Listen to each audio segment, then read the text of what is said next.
धर्म रक्षा वया अवतार घेसी, धर्म रक्षा वया अवतार घेसी, आपुल्या पाळीसी भक्तजना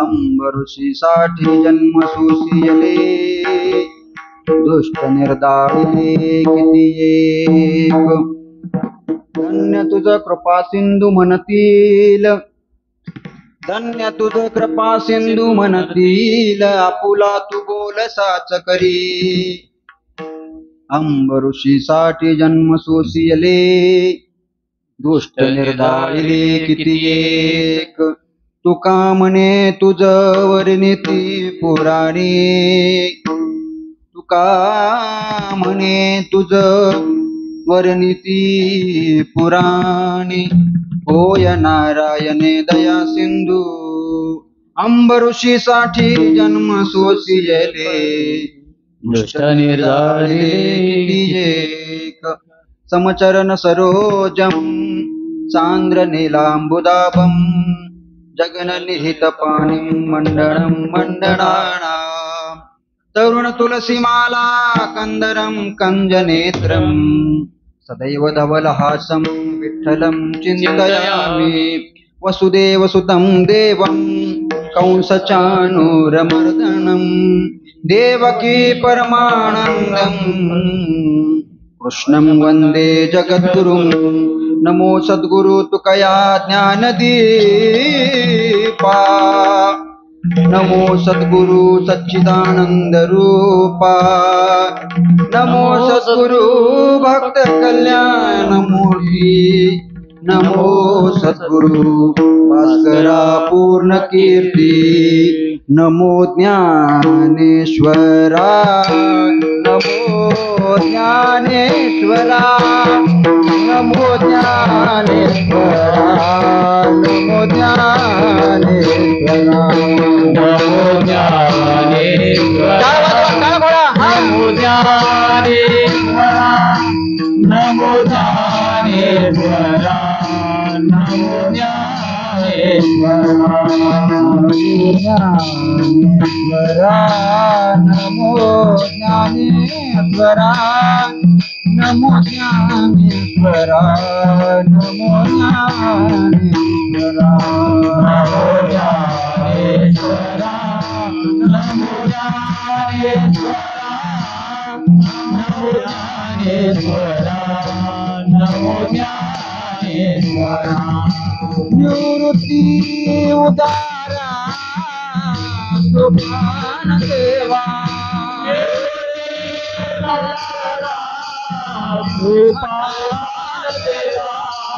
निवृत्ती उदारा सुभान देवा,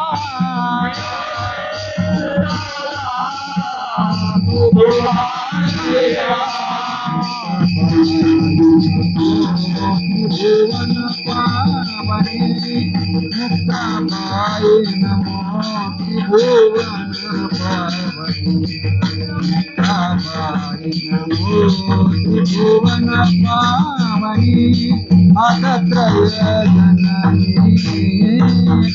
देवाई,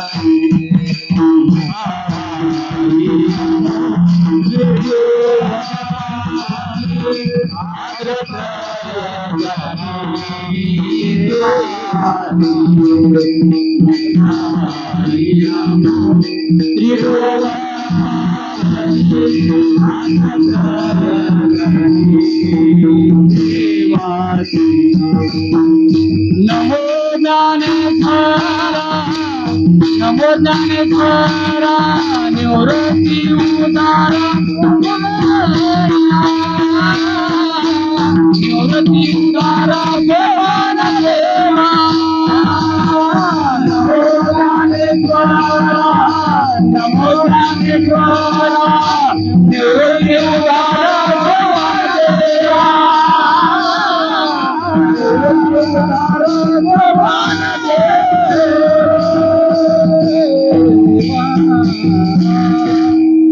नमो ज्ञानेश्वरा, नमो ज्ञानेश्वरा, निवृत्ती उदारा सोपान देवा, मुक्ताबाई नमो त्रिभुवन पावनी आदत जननी देवाची धर्म रक्षा वया अवतार घेसी आपुल्या पाळीसी भक्तजना अंब ऋषीसाठी जन्म सोसियले दुष्ट निर्दाळिले किती एक प्रस्तुत स्थळी प्राप्त प्रसंगी संप्राप्त वेळेसाठी निवडलेला अभंग महान भागवत भक्त देऊगावचे रहिवासी असणारे महाराजांचं वर्णन करायला गेलं तर सकल साधक जन बोधक संसार गती रोधक पंढरीपथ साधक असे असणारे माझे जगद्गुरु श्री तुकोबाराया यांच्या अखिल विश्वाला तारणाऱ्या चंद्रभागा मातेप्रमाणे पावन करणाऱ्या अभंग संहितेतील गोड असा 4 चरणाचा भगवंताचा अवतार कशासाठी होतो हे सांगणारा आजचा अभंग आहे. विठोबा रखुमाई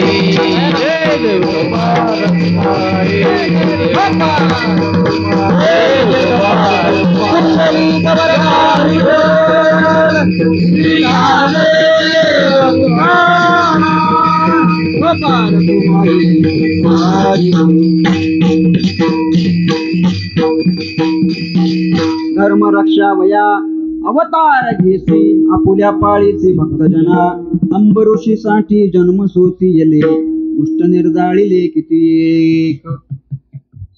काय सांगतात बरं तुकोबाराया? आज त्रिवेणी संगम आहे बरं का. आजचा दिवस म्हणजे त्रिवेणी संगम आहे. त्रिवेणी संगम म्हणजे काय? एक तर म्हणजे आज 15 ऑगस्ट आहे. इंग्रजांच्या गुलामगिरीतून आज आपला देश स्वतंत्र झाला, मुक्त झाला. दुसरी गोष्ट म्हणजे अलंकापुरी निवासी या वारकरी संप्रदायाचा ज्यांनी पाया रचला असे तुम्ही आम्ही ज्यांना आदराने माऊली असं संबोधतो असे माझे ज्ञानोबाराया त्यांची आज 750वी जयंती आहे. आणि तिसरा एक 15 ऑगस्ट आहे, दुसरं ज्ञानोबा यांची जयंती आहे. आणि तिसरी गोष्ट म्हणजे तुम्ही आम्ही वर्षभर ज्या गोष्टीची अगदी आतुरतेने वाट बघत असतो काय गोकुळाष्टमी. हा, सगळ्यांना गोकुळात जायला आवडत म्हणून गोकुळाष्टमी म्हणत. आज भगवान श्रीकृष्ण परमात्म्याचा जन्म झाला म्हणून हा असा त्रिवेणी संगम आज तुमच्या आमच्या आयुष्यामध्ये प्राप्त झाला. हे आपलं किती मोठं परमभाग्य आहे बरं. 2-3 वर्षाच्या पाठीमागे कोरोना आला.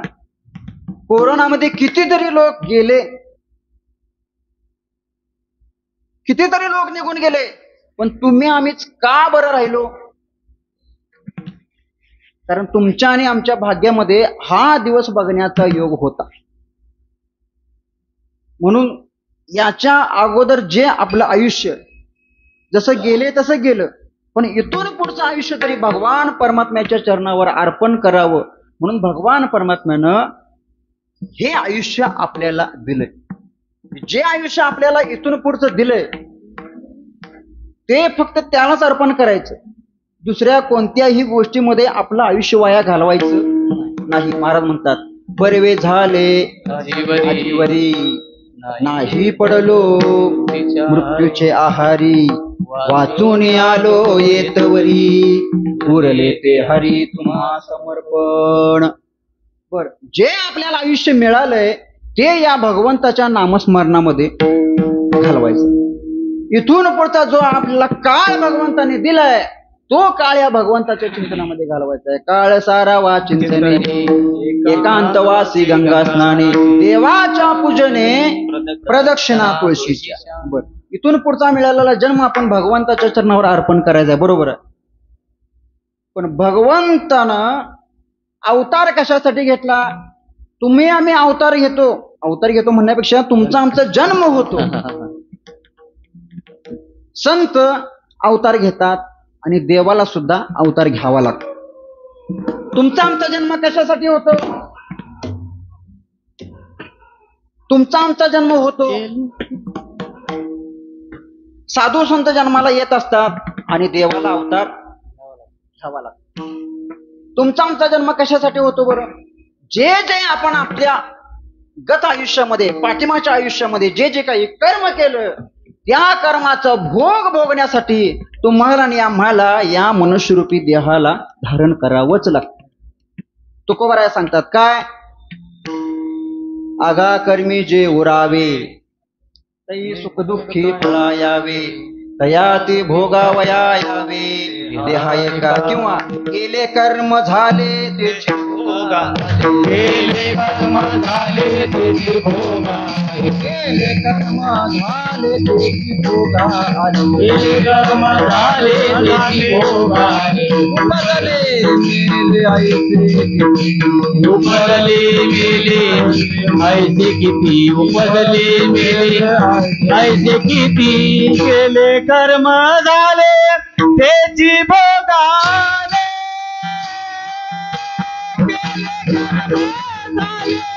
त्याची भोगाले, केले कर्म झाले त्याची भोगाले,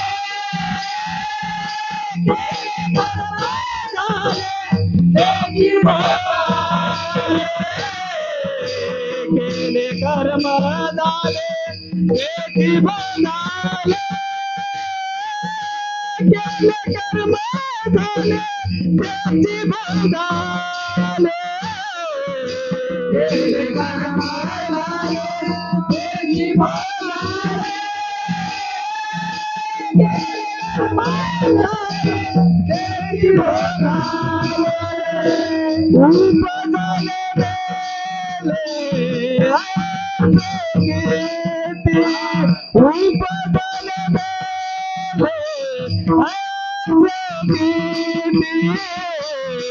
हरे मुखे गाता हर बलि चिंता, हरि मुखे गाता हर बलि चिंता, हरि मुखे गाता हर बलि चिंता, हरि मुखे गाता हर बलि चिंता.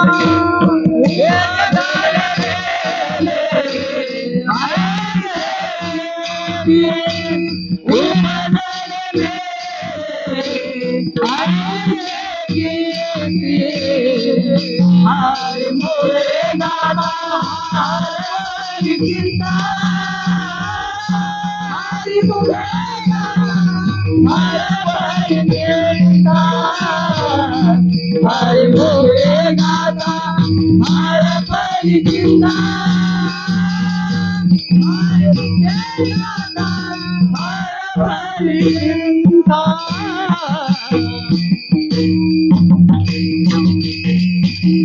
केले कर्म झाले तेची भोगा आले, उपजले मेले ऐसे किती. म्हणजे गेल्या जन्मामध्ये जे जे आपण वाईट कर्म केलंय त्या कर्माचा भोग भोगण्यासाठी तुम्हाला आणि आम्हाला पुढच्या जन्मामध्ये हा मनुष्यरूपी नरदेह धारण करून ते भोग भोगावेच लागतात. ऐका, गेल्या जन्मामध्ये जे आपण कर्म केलंय ते कर्म या जन्मामध्ये भोग भोगूनच संपवायचे असतात.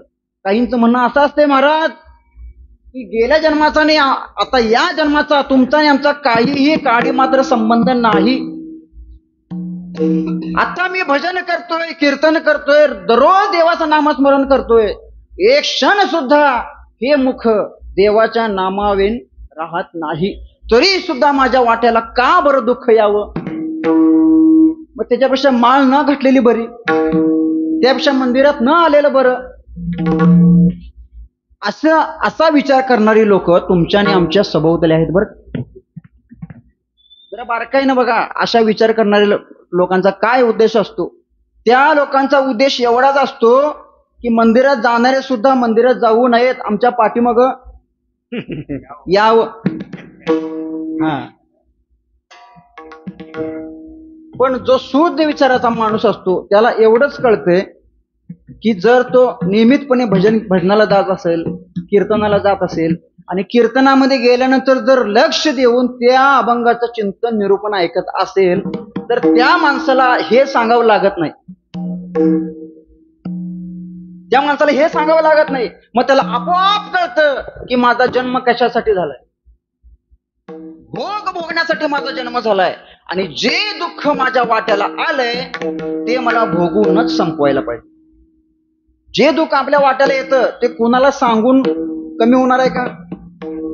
आपल्या वाट्याला जे दुःख येतंय ते दुसऱ्याला सांगून एवढी गोष्ट होऊ शकते की आपल्या मनावरचा जो भार आहे, जे ओझं आहे आपल्या मनावर, ते जर आपण दुसऱ्याला सांगितलं, जर ओझं पुरतं कमी होईल, पण त्या दुःखाचा, त्या आपल्या कर्माचा जो काही भोग आहे तो आपल्याला भोगावाच लागतो. तुमचा आमचा जन्म यासाठी होतो. केले कर्म झाले त्याची भोगा आले, उपजले मेले आयसे किती, कितीतरी आले आणि कितीतरी गेले. ते कशासाठी? भोग भोगण्यासाठी. तुमचा आणि आमचा जन्म भोग भोगण्यासाठी होतो. संतांचा जन्म कशासाठी होतो? संत महात्मे जन्माला येतात कशासाठी? धर्माचे पालन, धर्माचे पालन, धर्माचे पालन,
Yeah. संत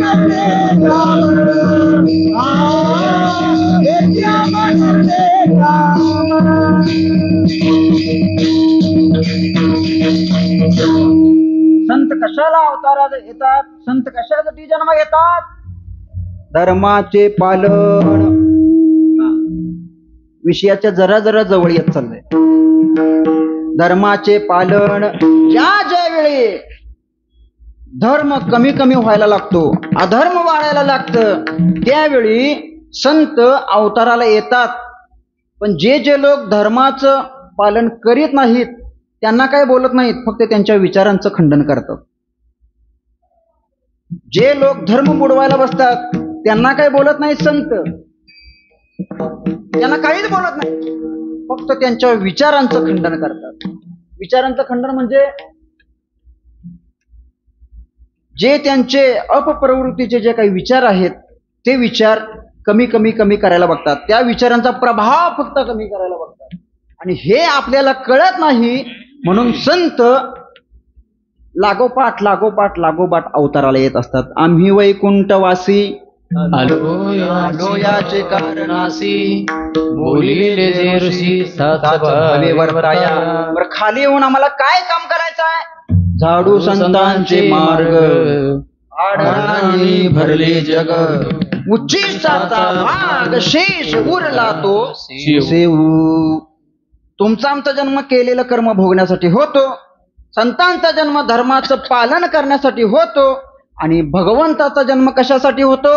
भगवंताचा अवतार कशासाठी होतो? अभंगाचं पहिलं चरण. धर्म रक्षा वया अवतार घेसी. ज्या ज्या वेळी या पृथ्वीवर धर्म कमी होतो, अधर्म वाढतो, अधर्म ज्या ज्या वेळी या पृथ्वीवर होत असतो, त्यावेळी त्या अधर्माचं ओझ या पृथ्वी मातेला जास्त होत असतं. आता काही लोकांचं म्हणणं आहे अधर्म तर हवेत असतो. काय अधर्माचं ओझ किती असतंय महाराज? अधर्माचं ओझ नसतंय. प्रत्यक्षपणे जर बघायला गेलं तर किती किलो अधर्म झाला कोणाला सांगता येईल? किती टन अधर्म झाला कोणाला सांगता येईल? नाही. काही काहींच्या मते असं आहे की अधर्माचं ओझ पृथ्वीला होण्यापेक्षा आता लोकसंख्या एवढी वाढली, त्या लोकसंख्येचं ओझ खरं म्हणजे पृथ्वीला व्हायला पाहिजे. किती वाढली लोकसंख्या? जेवढी लोकसंख्या वाढली त्याच्यापेक्षा जास्त पटीने अधर्म वाढलाय. पण त्या अधर्माचा या पृथ्वी मातेला भार झाला. पापी जे अभक्त, दैत्य जे मातले, धरणीशी ओझे झाले त्यांचे. हा, अशी माणसं समोर पाहिजेत म्हणजे आमचं चुकलं की सांगायला. रामकृष्ण महाराज प्रमाण मला येत नाही. रामकृष्ण रामकृष्ण. पापी जे अभक्त, दैत्य जे मातले. बरं, आता महाराज वर्णन करतात पापी जे अभक्त, दैत्य जे मातले. आता पापी म्हणजे कोण हो? कोण होता पापी? आज फक्त श्रीकृष्णाच्या संबंधानं ज्यांचं ज्यांचं वर्णन करता येईल तेवढं करण्याचा प्रयत्न करायचा. पापी जे अभक्त, दैत्य जे मातले. आज श्रीकृष्णाचं आपल्याला वर्णन करायचं आहे. पण श्रीकृष्णाचं वर्णन करायचं आहे बरोबर आहे, ज्याचं वर्णन करायचं आहे त्याचा जरा इतिहास बघायला नको का? भगवान श्रीकृष्ण परमात्म्याचा जन्म कोणत्या कुळामध्ये झाला हो? यादव कुळामध्ये झाला. आता त्या यादव कुळाला एक शाप होता. काय शाप होता? की तुमचं राज्य हे राज्य म्हणून टिकणार नाही. तुमच्या राज्याला राजा म्हणून नावाला कोण शिल्लक राहणार नाही.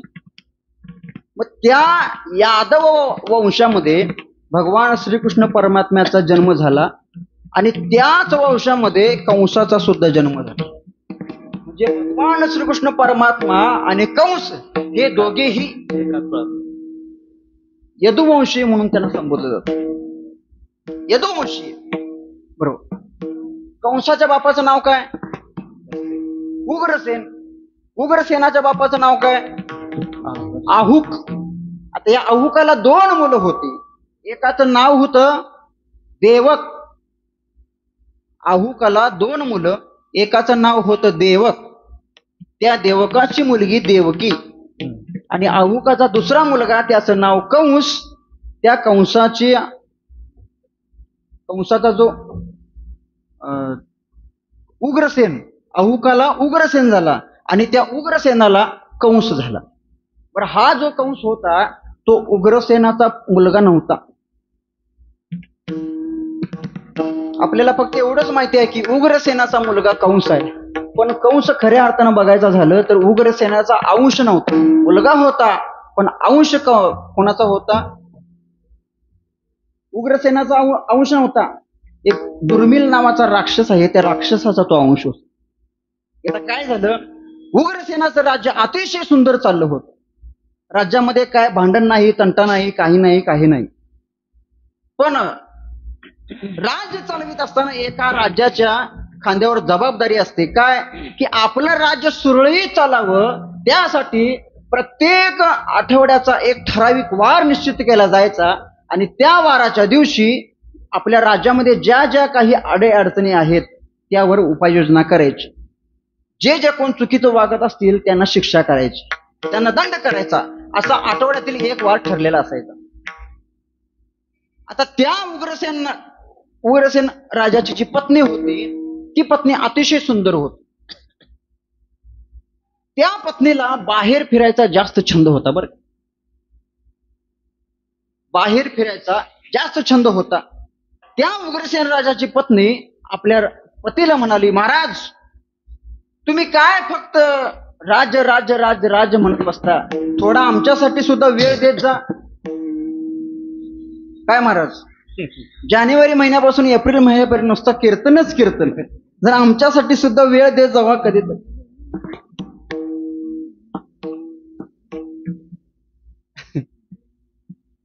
उग्रसेन म्हणाला, हे बघ, राज्याची पूर्ण जबाबदारी माझ्यावर आहे, राज्य मला सांभाळावं लागतंय, राज्यातील प्रत्येक नागरिकाची आडी अडचणी मला सोडवाव्या लागतात, त्यामुळे आठवड्यातील एक दिवस मला त्यांच्यासाठी द्यायला पाहिजे.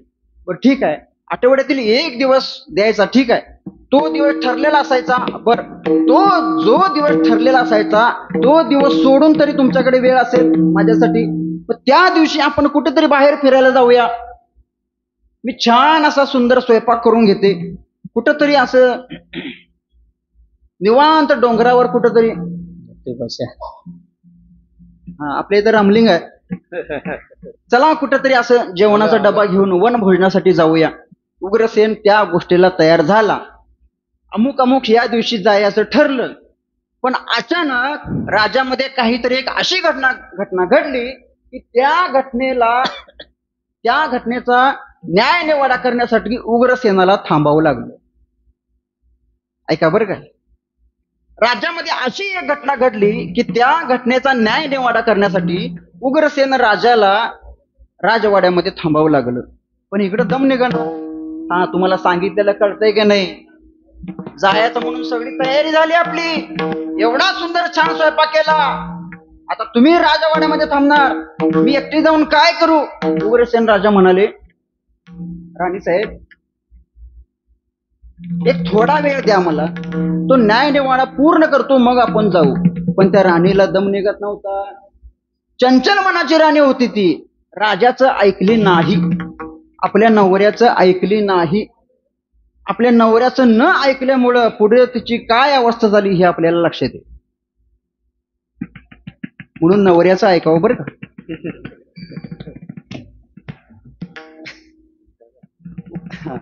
नवऱ्याचं ऐकावं. कोणत्या नवऱ्याचं ऐकावं? जो चांगला वागतो फक्त त्याचंच ऐकावं. काही ठिकाणी असं वाक्य ऐकायला मिळालं किंवा बघायला मिळालं, जी खरी पतिव्रता स्त्री असते ती पतिव्रता स्त्री आपल्या नवऱ्याचं पाय धुवून पाणी प्यावं. त्यावर एका महिलेनं लगेच उत्तर दिलं, महाराज तुम्ही सांगताय बरोबर आहे, आपल्या पतिदेवाचं आपण पाय धुवून पाणी प्यावं. बरं कधी प्यावं?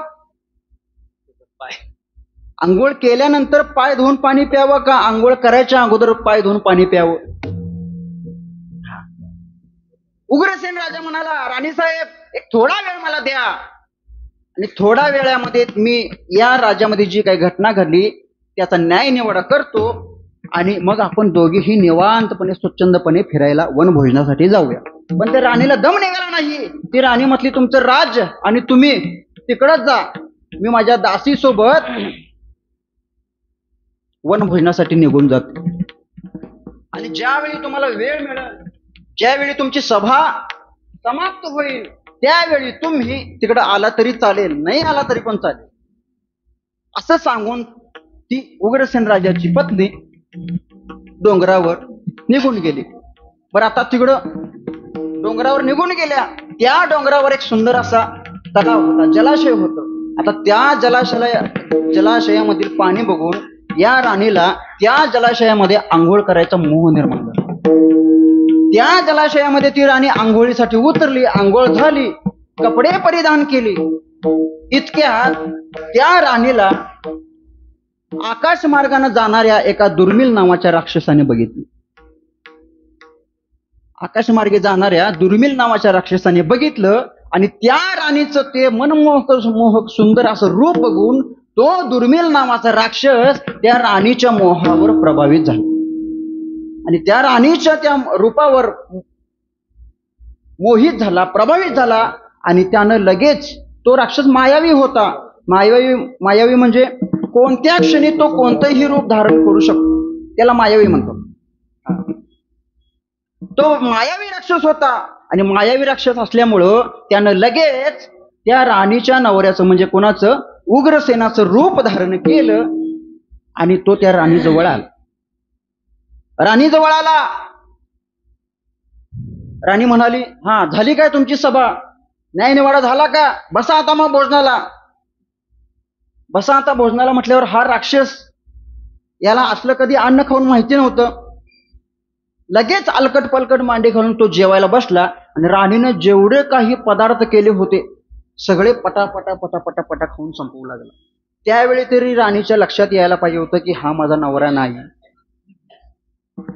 म्हणजे आपल्या नवऱ्याला ओळखायचे खूण असते काहीतरी, आपल्या नवऱ्याला ओळखायची काहीतरी खूण असते, त्या खुणावरून तरी ओळखावं की हा माझा नवरा नाही.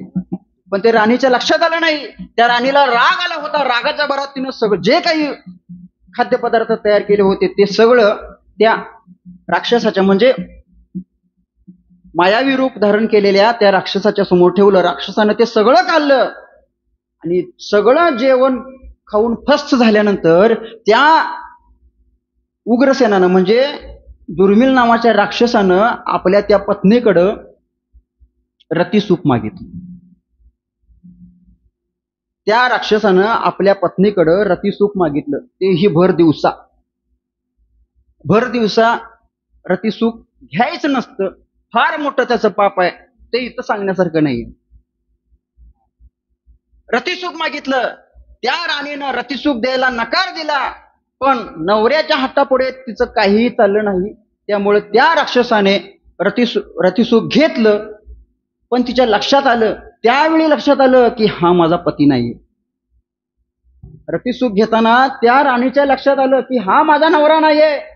मग तिने लगेच बाजूला ढकललं आणि म्हणाली, तुम्ही कोण आहे पहिला सांगा मला, कोण आहे तुम्ही. असं म्हटल्यानंतर त्या मायावी राक्षसानं आपलं रूप धारण केलं. त्या दुर्मिळ नावाच्या राक्षसानं आपलं रूप धारण केलं. त्यावेळी ती उग्रसेन राजाची पत्नी म्हणाली, अरे चांडाळा, तू मला फसवलास, मला भंग केलास, माझं पावित्र्याचा नाश केलास. तुझ्यामुळे आता जो माझा गर्भ वाढणार आहे त्याचा मी नाश करणार आहे, त्याला मी माझ्या पोटामध्ये अजिबात ठेवणार नाही. तो राक्षस म्हणाला, अगं जसा मी मायावी रूप धारण करून तुझ्या पतिदेवाचं रूप धारण केलं आणि तुझ्याबरोबर रतिसूख घेतलं, त्याच पद्धतीनं मला तुझ्या पूर्ण कुळाचा उध्वंस करायला जरा सुद्धा वेळ लागणार नाही, तेव्हा या गर्भाला तुला वाढवावंच लागेल. मग त्या राणीनं त्या दुर्मिळ नावाच्या राक्षसाला असं सांगितलं की या गर्भाला मी वाढवेन, पण याच्यावर संस्कार करणार नाही. कारण गर्भावर संस्कार करायचं नाव गर्भावर संस्कार करायचं हे कुणावर अवलंबून असतं बरं? कुणावर अवलंबून असतं? आईवर अवलंबून असतं. आई जशी वावरते, काय खाते, काय पिते, त्याच्यावर येणारी संतती अवलंबून असते. जिजाऊ आईसाहेबांना सुंदर असं पुत्र रत्न प्राप्त झालं. कशामुळं? त्या जिजाऊ आईसाहेबांना डोहाळे असे लागले होते की मी घोड्यावर बसेल, मला तरवारबाजी खेळायची आहे, मला दांडपट्टा खेळायचा आहे. असे डोहाळे लागल्यामुळं येणारी संतती तशीच निर्माण झाली. आताची मुलं बघाल तेव्हा हातात मोबाईल, अभ्यास करायचं नाव नाही. हे कशामुळं? आईला कशाचे डोळे लागतात? मोबाईल. हा, तू तिकडं मी इकडं, तू तिकडं मी इकडं, सगळं बोटानंच सरकवायचं. गर्भसंस्कार आईचे जर चांगले झाले तर येणारी संतती. हा, आता या आपल्या गणेशनगर भागामध्ये लहान लहान लहान लहान किती मुलं आहेत बरं? जर गोळा करायला झालं आणि जर कोणाचं जर भांडण झालं तर सगळी एकत्र येते. पण मंदिरात भजन आहे, कीर्तन आहे म्हटल्यानंतर अजिबात येणार नाही. पण इथं येणारे, लहान येणारे, मोठे येणारे सगळेच एवढे भाग्यवान आहेत, एवढे पवित्र आहेत की त्यांच्यासारखा पवित्रपणा इतर दुसऱ्या कोणालाही लाभणार नाही. म्हणजे त्या गर्भावर जसे संस्कार होतात तशी संतती पुढे निर्माण होते. मग त्या राणीने सांगितलं त्या दुर्मिळ नावाच्या राक्षसाला, अरे नराधमा, तू माझा छळ केलास, मला फसवलास, आणि ही जी निर्माण होणारी संतती आहे त्या संततीवर मी माझ्या पद्धतीने जे काही चांगले संस्कार करता येतील ते संस्कार अजिबात करणार नाही. मग त्या राणीच्या पोटामध्ये जो गर्भ होता त्या गर्भावर राणीनं चांगले संस्कार केलेच नाहीत, म्हणून तो फक्त उग्रसेनाचा पुत्र म्हणून घेऊ लागला. पण तो आयुष्य कोणाचा होता? राक्षसाचा होता. म्हणून त्याची वृत्ती कशी झाली होती? राक्षसी वृत्ती झाली. कंसाचं सुद्धा कुळ यादव कुळच आहे आणि कृष्णाचं कुळ सुद्धा कसं आहे? यादव कुळच आहे. याचा इतिहास फार मोठा आहे. सगळा अभ्यास करून आले पण 11:15 वाजले. सांगत सांगत जरी गेलं तरी पण 12-12:30 वाजतील. मग भगवान परमात्म्याचा जन्म कधी करायचा? परत कधीतरी वेळ योग येईल त्यावेळी याच्या पाठीमागचं सांग. पापी जे अभक्त दैत्य जे मातले, इथून सुरुवात करू म्हणजे बरोबर तिथपर्यंत. पापी, पापी म्हणजे कोण? कोण होतं बरं त्यावेळी पापी? तर हा कंसच होता. पापी जे अभक्त दैत्य. पापी होता कोण? कंस होता. अभक्त कोण होता? कंसच होता. ज्यावेळी कंसाचं राज्य चाललं होतं त्यावेळी त्या राज्याला गणराज्य किंवा संघराज्य असं म्हटलं जायचं. म्हणजे काय? तर त्या गणराज्य किंवा संघराज्यामध्ये एक राजा असा म्हणून कोण नव्हता. सामूहिक राज्य चालायचं, कुणाचं एकट्याचं वर्चस्व त्यावर नव्हतं. मग त्यावेळी जरासंध नावाचा जो काही राजा होता तो राजा, त्या राजाने एका देवीला नवस बोलला होता. काय नवस बोलला होता? त्याचं काहीतरी नवस असेल आणि तो नवस पूर्ण करण्यासाठी त्या राजाला 100 राजांचे बळी द्यायचे होते. किती? 100 राजांचे बळी द्यायचे होते. मग आतापर्यंत त्यानं 86 राजांना कैद करून आपल्या कारावासामध्ये डांबून ठेवलं होतं आणि पुढच्या 14 राजांना शोधण्यासाठी तो बाहेर पडला होता. पूर्ण जगावर त्याला आपलं अधिष्ठान करायचं होतं, पूर्ण जगावर त्याला आपली सत्ता गाजवायची होती. म्हणून तो जरासंध फिरत होता 14 राजांची शोध करत. तर बाकी सगळे राजे जिंकून झाले, त्यांना कैद केलं. त्या जरासंधाची नजर या संघराज्यावर पडलं. संघराज्यावर पडलं. संघराज्य हे एवढं सुंदर होतं, एवढं सुरळीतपणे चाललं होतं की काहीही जर अडचण यायची त्यावेळी त्या संघराज्यामध्ये जे जे राजे असायचे ते सगळे एकत्र यायचे आणि एकमेकांच्या विचारानं ते राज्य चालायचं. त्यांच्यामध्ये जर भांडण लावायला गेलं तर ते अजिबात एकमेकाशी भांडत नव्हते कधी. या माणसानं त्या माणसाला जरी काही बोललं तरी सुद्धा एखादा माणूस किंवा एखादा राजा शांत बसायचा, पुढे काही उत्तर देत नव्हता. जरासंधानं असा विचार केला, यांच्यामध्ये जर भांडण लावलं तर हे कुणाबरोबर भांडणार नाही, एकमेकाबरोबर जर वादावादी करायची झाली तर हे एकमेकाबरोबर वादावादी करणार नाही. मग यांच्यावर आपण आपलं राज्य प्रस्थापित कसं करायचं, त्यासाठी जरासंधाने एक युक्ती लढवली. जरासंधाला 2 मुली होत्या, त्या दोन्हीही मुली कंसाला देऊन टाकल्या. जरासंधाने आपल्या 2 मुली कंसाला दिल्या आणि कंसाला आपला जावाई करून घेतला. आता जावाई करून घेतलं. कंस त्या गणराज्यामध्ये किंवा त्या संघराज्यामध्ये सर्वांच्या मतानुसार वागत होता. पण जरासंधाने कंसाची कानभरणी केली. अहो काय जावाई बापू, तुमचं राज्य एवढं मोठं आहे, तुमची ही मथुरा नगरी एवढी मोठी आहे, सगळ्यांच्या विचारानं तुम्हाला चालावं लागतंय, तुमचं स्वतःचं असं अस्तित्व तुम्ही काहीतरी निर्माण करा. किती दिवस असं लोकांच्या म्हणण्यावर तुम्ही जगणार, स्वतःच्या मतानुसार वागा. जे सासऱ्याने जावयाच्या संसारामध्ये ढवळाढवळ करायला सुरुवात केली. सासू सासऱ्याने किमान जावयाच्या संसारामध्ये तरी ढवळाढवळ करू नये. फार वाईट परिणाम.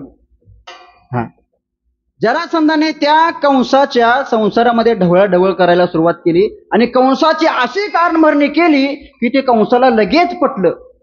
का? कारण तो कंस कोणाचा अंश होता?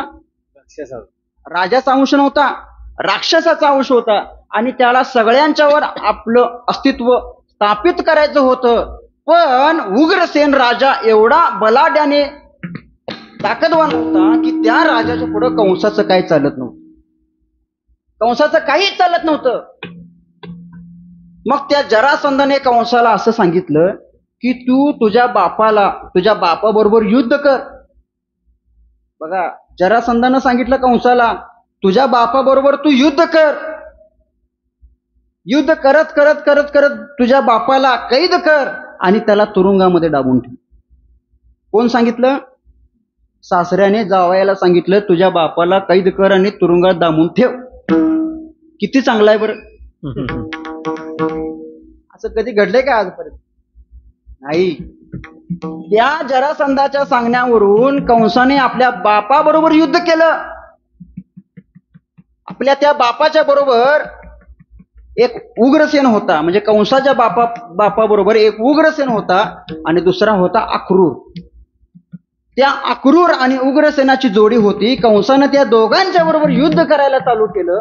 दोघांनाही तो हरवत होता प्रत्येक वेळी. का?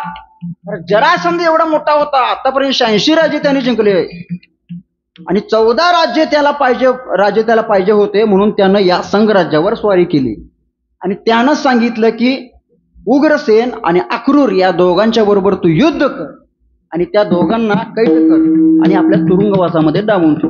त्याच्या म्हणण्यानुसार कंसानं त्या दोघांच्या बरोबर युद्ध केलं. प्रत्येक वेळी कंस जिंकत होता. का? कारण जरासंधाची ताकद जास्त होती आणि जरासंधाची ताकद याला मिळाली होती म्हणून याची ताकद वाढली होती. उग्रसेनाला बंदी बनवलं, तुरुंगामध्ये टाकलं. अक्रूर एकटा पडला पण त्याच्या बरोबर वसुदेव होते. वसुदेव अक्रूराच्या जोडीला होते. मग कंसानं असा विचार केला की लढून आपण लढणार किती, त्यापेक्षा आपण असं करूया, आपली चुलत बहीण वसुदेवाला देऊ. अहुकाची 2 मुलं सांगितली, एक उग्रसेन आणि 2 देवक. अहुकाला 2 मुलं, एक देवक आणि दुसरा उग्रसेन. उग्रसेनाला कंस झाला आणि देवकाला देवकी झाली. मग कंसानं असा विचार केला की उग्रसेनाला, आपल्या बापाला तर आपण आता तुरुंगवासामध्ये डांबून ठेवलंय, पण अक्रूर आहे आणि अक्रूरा बरोबर आता वसुदेव माझ्या बरोबर लढायला तयार झालाय. मग असा खेळ आपण खेळूया की माझी चुलत बहीण आहे देवकी, त्या देवकीलाच वसुदेवाला देऊया. म्हणजे भांडायचा काय प्रश्नच नाही. एवढी सुंदर युक्ती कंसानं लढवली आणि त्या आपल्या चुलत बहिणीला देवकीला वसुदेवाबरोबर लग्न लावून दिलं. वसुदेवाबरोबर लग्न लावून दिलं. हा इथला भाग थांबला. वसुदेवाबरोबर लग्न झाल्यानंतर युद्ध थांबलं. थोडंफार कंटाळा येणार आहे बरं काय, कारण देवाचा जन्म होत असताना कंटाळ येतोय, झोप येत्या, सगळं होतं.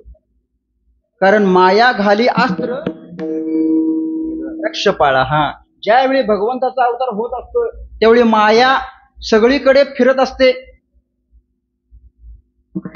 त्या मायाला असं वाटतं की आता देवाचा जन्म होणार आहे, मग मी कुणाच्या मानगुटीवर बसायचं.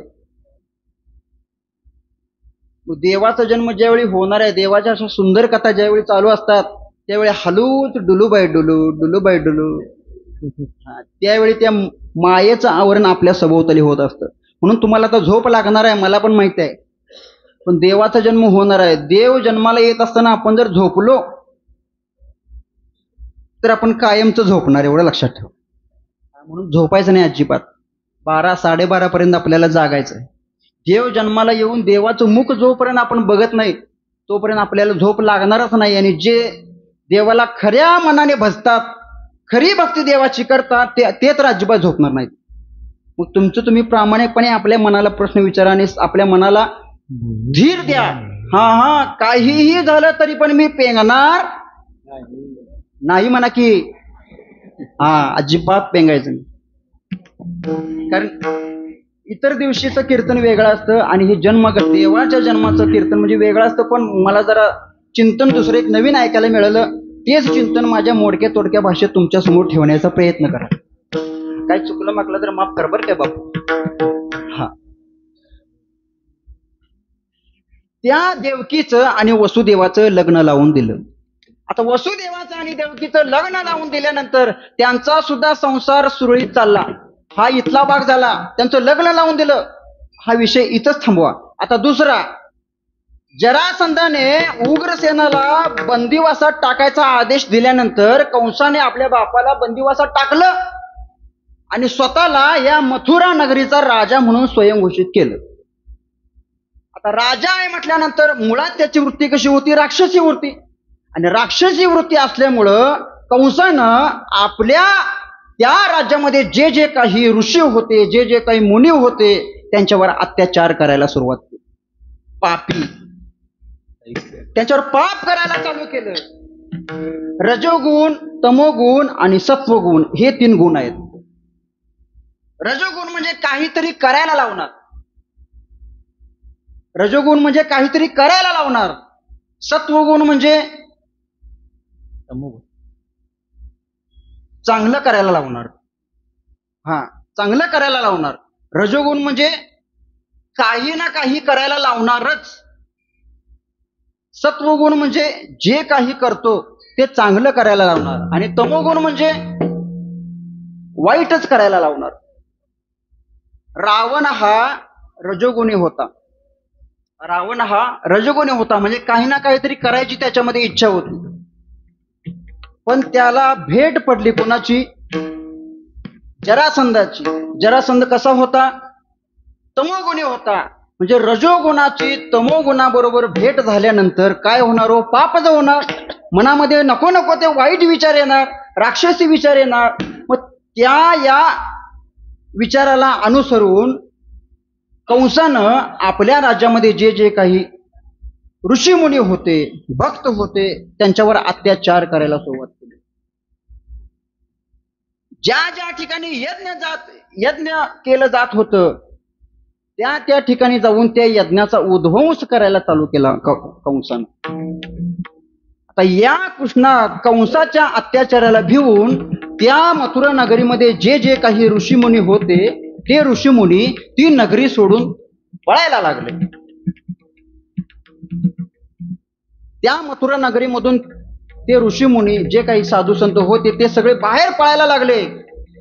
पापी, जे अभक्त आता हे दैत्य, हे कंसासारखे दैत्य एवढे मातले की त्या त्रासाचा जो काही त्रास होत होता ऋषी मुनींना, साधू संतांना, देवाच्या भक्तांना जो काही त्या कंसाचा त्रास होत होता, त्या त्रासाचं ओझ धरणी मातेला झालं. पापी जे अभक्त दैत्य जे मातले, धरणीशी ओझे झाले त्याचे. हे पापी जे अभक्त दैत्य होता कोण? कंस. तो जो अत्याचार करीत होता त्या अत्याचाराचं ओझ या धरणी मातेला झालं. म्हणून या धरणी मातेने असा विचार केला की आपण जर याला समजावायला गेलं तर हा कंस काय ऐकायला तयार होणार नाही. मग आता काय करावं बरं? धरणी मातेला प्रश्न पडला. धरणी माता म्हणाली मी आता कुणाकडे जावं? त्यावेळी धरणी मातेच्या मनामध्ये असा एक विचार आला की ज्यानं ही सृष्टी निर्माण केली त्याच्याकडे आपण जाऊया. आपलं गारानं घेऊन कुणाकडे जाऊया? ज्यानं ही सृष्टी निर्माण केली त्याच्याकडे आपण जायचं आणि आपलं सगळं गारानं मांडायचं. बर, ज्याच्या जवळ गारानं मांडायला जायचं आहे तो आहे सत्यलोकात. ब्रह्मदेव कुठं आहेत? सत्यलोकामध्ये आहेत.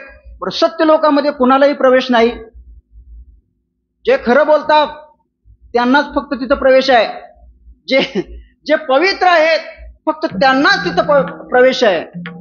मग आता पृथ्वी मातेने असा विचार केला की या माझ्या शरीरावर या पापी लोकांनी अत्याचार करून मला अपवित्र बनवलंय आणि सत्य लोकांमध्ये तर पवित्र असल्याशिवाय जाता येत नाही. मग त्या पृथ्वीनं असा विचार केला की या आता पृथ्वीवर पवित्र असं कोण आहे? कोण आहे बरं पवित्र? त्या पृथ्वी मातेला असं कळालं की या पृथ्वीवर गाय नावाची अशी एक वस्तू आहे, असा एक प्राणी आहे की तो पवित्र आहे. म्हणून त्या पृथ्वी मातेनं गायीचं रूप धारण केलं आणि ब्रह्मदेवाजवळ गेली. आणि ब्रह्मदेवाजवळ गेल्यानंतर तिनं आपलं गारानं त्या भगवंताजवळ सांगितलं. आपलं गारानं त्या भगवंताजवळ सांगायला सुरुवात केली. हा, वत्सरूपी पृथ्वी ब्रह्म्यापाशी जाय, नेत्री वाहे तोय सांगत असे. त्या पृथ्वीनं गायीचं रूप धारण केलं आणि ब्रह्मदेवापाशी गेली. पण ब्रह्मदेवापाशी जात असताना त्या गायीच्या डोळ्यामध्ये पाणी येत होतं. गायीच्या डोळ्यामध्ये पाणी येत होतं का? कारण एवढा अत्याचार झाला होता, एवढा अत्याचार वाढला होता, एवढं पाप वाढलं होतं, त्या पापाचं ओझ त्या गायीला सहन होत नव्हतं. म्हणून त्या गायीच्या डोळ्यामध्ये पाणी येत होतं. एक तर गायीच्या डोळ्यामध्ये पाणी येऊ नये आणि आपल्या आईच्या डोळ्यामध्ये पाणी कधी येऊ नये.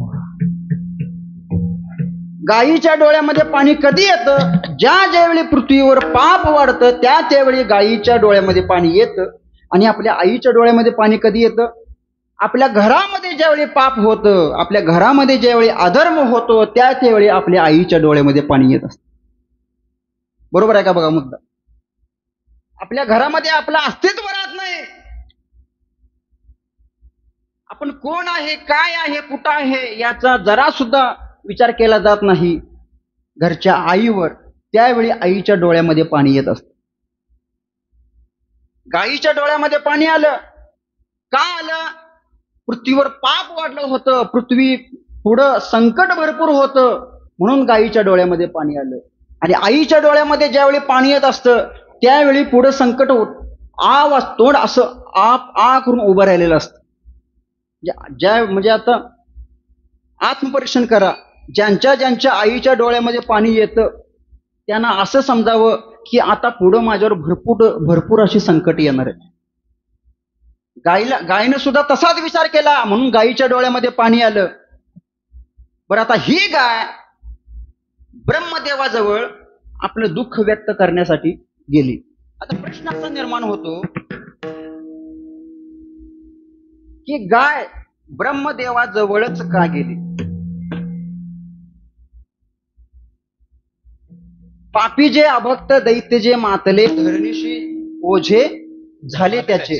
धरणी मातेला ओझे झालं होतं, पण हे ओझं झालंय आणि त्यासाठी भगवंताला अवतार घ्यायला लागणार आहे हे पृथ्वी मातेला कळालं होतं. पण अवतार कोण घेणार होतं? भगवान श्री विष्णू अवतार घेणार होते, भगवान श्री नारायण अवतार घेणार होते. मग या पृथ्वी मातेनं सरळ सरळ भगवान श्री विष्णूंच्याकडे जायला पाहिजे होतं, बरोबर. पण तसं न करता ती गाय ब्रह्मदेवाजवळ का बरं गेली? हरिसुरींनी फार सुंदर असा त्यामधून भाव काढलाय बरं का. ऐका. गाय सरळ सरळ भगवान श्री विष्णूंच्या जवळ नारायणाजवळ न जाता ब्रह्मदेवाजवळच का गेली? त्याचं कारण असं आहे,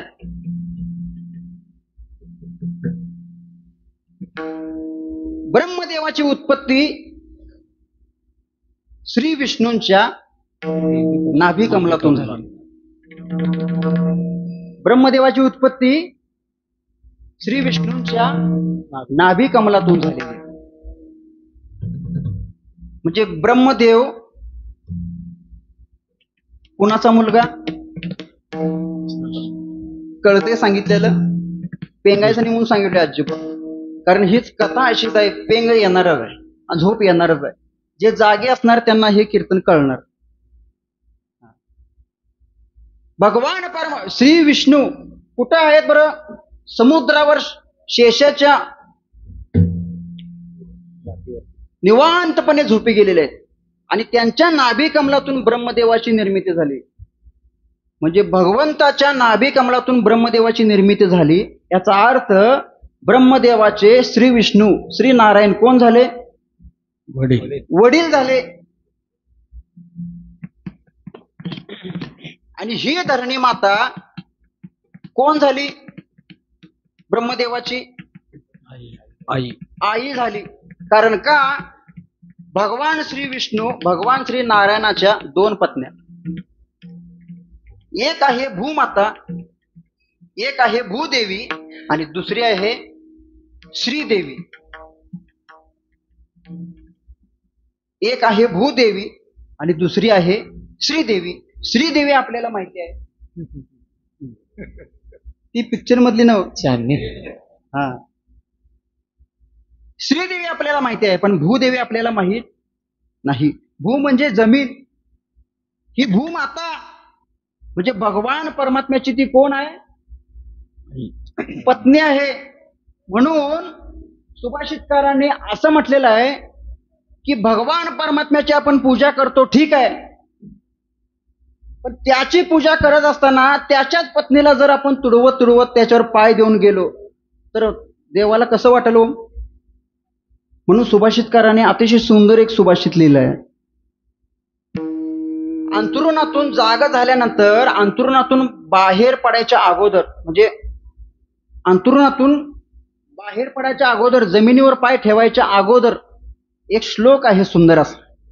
तो श्लोक म्हणायचा, या भूदेवीची माफी मागून त्या जमिनीवर पाय ठेवायचा. काय श्लोक आहे? समुद्र वसने देवी पर्वत आस्तन मंडले विष्णू पत्नी नमस्तुभ्यम पादस्पर्शम क्षमस्व मे. म्हणजे हे भूदेवी, आता माझा तुला स्पर्श होणार आहे. कळत ना कळत माझ्याकडून जे काही पाप झाला असेल आणि ते पाप जर तुझ्यावर येत असेल तर चुकून झालेलं पाप हे तुझ्यावर यायच्या अगोदर मला क्षमा कर. पण देवाच्या पत्नीला आपल्या पायाचा स्पर्श होऊ नये आणि झाला तर क्षमा मागणारा हा श्लोक आहे. पण फक्त स्पर्श झाल्यानंतर आपण क्षमा मागतो, पण त्या जमिनीवर आपण काय काय करतो बरं? किती घाण करतो, किती थुंकतो, कुठं कुठं काय काय करतो. मग त्याचा बरं त्रास होत नसेल का त्या भूमातेला?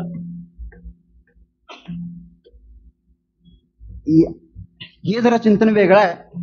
भगवान परमात्म्याच्या नारायणाच्या श्री विष्णूच्या दोन पत्नी, एक भूदेवी आणि एक श्रीदेवी. श्रीदेवी म्हणजे लक्ष्मी. भगवान परमात्मा ज्या ठिकाणी समुद्रावर शेषावर निवांतपणे झोपलेले आहेत आणि त्या भगवान परमात्म्याचं, विष्णूचं, नारायणाचं गुडघ्यापासूनच खाली पाय दाबत जी बसलेली आहे ती श्रीदेवी. परवा एक वाचनात आलं की पत्नीनं जर आपल्या नवऱ्याकडे ऐश्वर यावं असं वाटत असेल, आपला नवरा धनवान व्हावा असं वाटत असेल, तर दररोज न चुकता नवरा कसाही असू दे, कसाही असू दे किंवा कसाही असू दे, कसाही असू दे किंवा कसाही असू दे,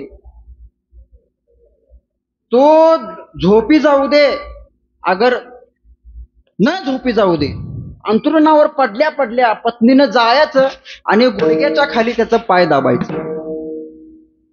हे गुडघ्याच्या खाली पत्नीनं पाय दाबल्यानंतर नवऱ्याला ऐश्वर प्राप्त होतं. भूदेवी आणि दुसरी आहे श्रीदेवी. श्रीदेवी म्हणजे आपल्याला माहिती आहे. तर दुसरी भूदेवी, ही भूदेवी त्या भगवान परमात्म्याची कोण झाली? पत्नी झाली. आणि ब्रह्मदेवाची कोण झाली? आई झाली. मग व्यवहारामध्ये सरळ सरळ साधा एक असा अर्थ काढला जातो की एखादी गोष्ट, आपला नवरा कितीही चांगला असला, एखादी गोष्ट जर आपल्या नवऱ्याला सांगायचं असेल तर आई ती गोष्ट आपल्या पहिल्या मुलाला सांगते आणि त्याच्याकडून आपल्या नवऱ्याला सांगायला लावते. खरं आहे का खोटं आहे? बरोबर. कसं सांगतो. जर समजा नवरा बायकोचं भांडण झालं असेल, नवरा आणि बायको एकमेकाबरोबर जर बोलत नसतील आणि त्यांना एक छोटा मुलगा किंवा मुलगी असेल तर ते त्याला म्हणतात, ए विराज कुठे गेला? झोपला.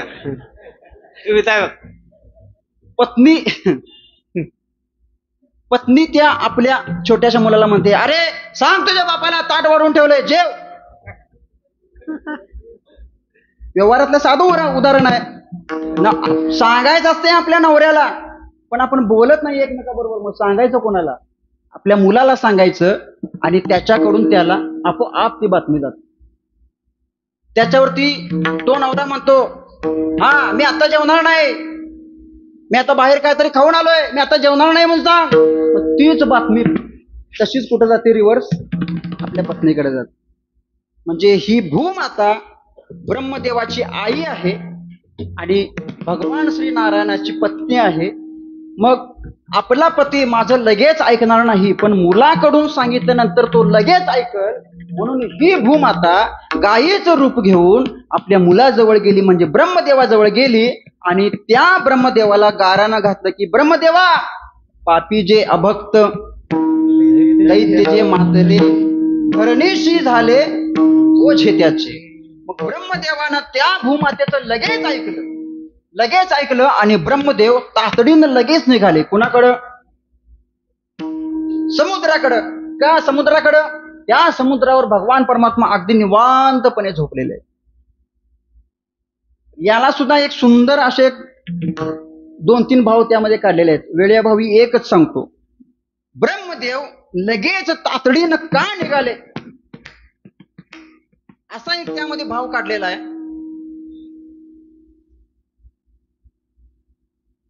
ब्रह्मदेवा पृथ्वीची उत्पत्ती कोणापासून झाली? पाण्यापासून झाली. पृथ्वीची उत्पत्ती पाण्यापासून झाली, म्हणजे समुद्रापासून झाली. आणि समुद्राची उत्पत्ती कोणी केली? ब्रह्मदेवानं केली. जरा कळणार नाही, पण समजून घ्या. ब्रह्मदेवानं समुद्राची उत्पत्ती केली आणि समुद्रापासून पृथ्वीची उत्पत्ती झाली. म्हणजे पृथ्वी ही ब्रह्मदेवाची कोण झाली? पृथ्वीचा ब्रह्मदेव कोण झाला? अजून पण नाही कळालं, ऐका. समुद्रापासून पृथ्वीची निर्मिती झाली, म्हणजे समुद्र पृथ्वीचा कोण झाला? बाप. बोला बोला, ज्यांना कळते त्यांनी बोला, म्हणजे बाकीच्यांना कळत. समुद्रापासून पृथ्वीची निर्मिती झाली, म्हणजे समुद्र त्या पृथ्वीचा कोण झाला? मुलगा. समुद्र त्या पृथ्वीचा बाप झाला. आणि ब्रह्मदेवानं समुद्राची निर्मिती केली, म्हणजे समुद्राचा ब्रह्मदेव कोण झाला? बाप झाला. मग ही पृथ्वी त्या ब्रह्मदेवाला कोण लागते नात्यानं? नात लागते. नात. आलं का बघा लक्षात?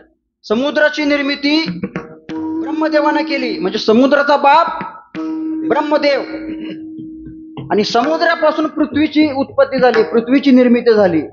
म्हणजे पृथ्वीचा बाप समुद्र आणि समुद्राचा बाप ब्रह्मदेव, म्हणजे पृथ्वी ही ब्रह्मदेवाची नात झाली. व्यवहारामध्ये असा साधा नियम आहे, जर आपले वडील, आपला बाप जर आपलं काही सांगून ऐकत नसेल तर त्या नातीनं आपल्या आजोबाकडे जायला लागतं. बघा, व्यवहारामध्ये सरळ सरळ गोष्ट आहे. नातवाचं प्रेम आजोबावर असतं आणि आजोबाचं प्रेम नातवावर असतं.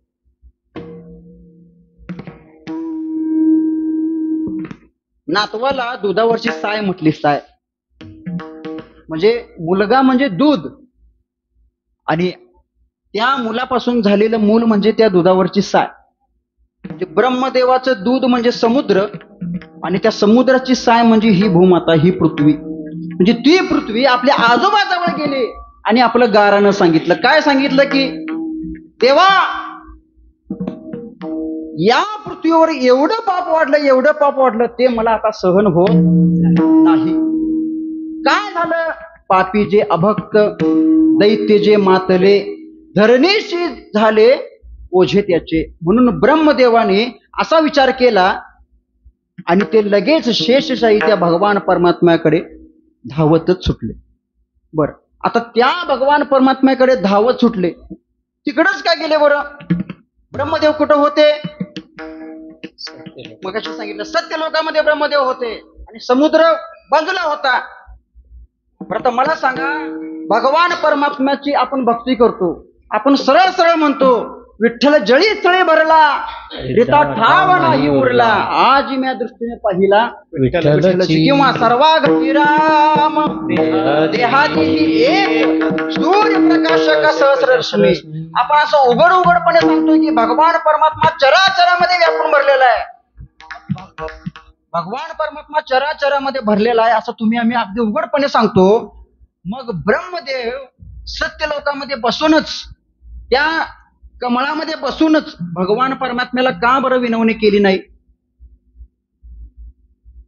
आला काय मुद्दा लक्षात? सत्य लोकामध्ये बसून भगवान परमात्म्याने समुद्रावर त्या झोपलेल्या श्री विष्णूंना का बरं प्रार्थना केली नाही? त्याचं कारण असं आहे, जी गोष्ट आपल्याला पाहिजे असते एखाद्या माणसाकडून, ती गोष्ट जर मागायची झाली तर लांब उभं राहून मागण्यापेक्षा त्या व्यक्तीच्या जवळ जाऊन जर ती गोष्ट मागितली तर ती गोष्ट आपल्याला लगेच साध्य होते. समजा आपल्या घरी जर संत भोजन असेल, सगळ्यांचे मोबाईल नंबर आपल्याकडे आहेत, प्रत्येकाला फोन करून जर सांगितलं, महाराज आज आमच्या घरी संत भोजन आहे, तुम्ही यायला पाहिजे, सगळे येतात का महाराज? मी सगळ्यांना सांगितलं, कोण आलं का? मी चालू नाही. फोनवरून जर ज्यावेळी आपण सांगतो त्यावेळी त्याच्याकडे कानाडोळा केला जातो.